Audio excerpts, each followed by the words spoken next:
Hi everyone, I'm Bronwyn and I have your yoga pose of the week. It is Warrior One Virabhadrasana 1. So this pose is a really good strengthening pose. It strengthens the legs, you can strengthen your abs, and really opens up the upper body. We'll start in what's called Tadasana, a mountain pose. So you'd bring the big toes together, you can place your hands onto your hips, and you're going to step your left foot back. There are different ways of which you can place the back foot, but let's focus on the front foot for right now. You want to make sure that your toes are pointing forward and that your kneecap is in line with your second toe. You come wide into your stance, but not too wide to where you're almost into a splits, and you don't want it too short so that the knee starts to go over the ankle. So you want the knee directly over the ankle. So we're stacking the bones here. Your back foot is going to come at a 45-degree angle. We want a little bit of slight rotation of the back hip coming forward as the right hip draws back. So there are different places of which you can place your foot. If you have a lot of flexibility into the hips, that would mean that you can square your hip bones off towards the front of whatever room you're in. So you'd want the hip bones squared off to the front.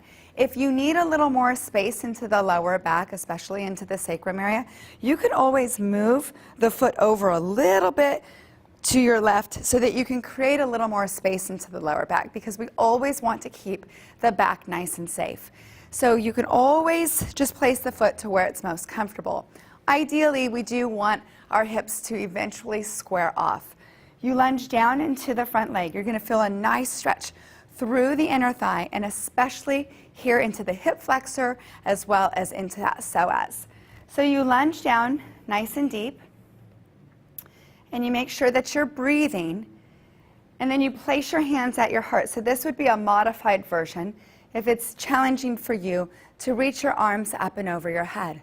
Otherwise, you want to reach your arms up and sink down into the pose. So this is going to give you some space across the chest. You want to relax the chest, lift the sternum, but anchor the hips down.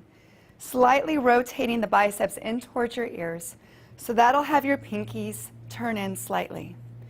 You inhale and exhale here, feeling the strength that you are building. And breathing and breathing. So ideally your biceps are next to your ears, you're fully rooting down through the four corners of your feet, and you're reaching out through your fingertips. So it's a real strong root through the feet and rise through the fingertips. And then to come out of the pose, hands can come to your heart, and you'll just step out of the pose and take it on over to the other side. I look forward to seeing you on the mat.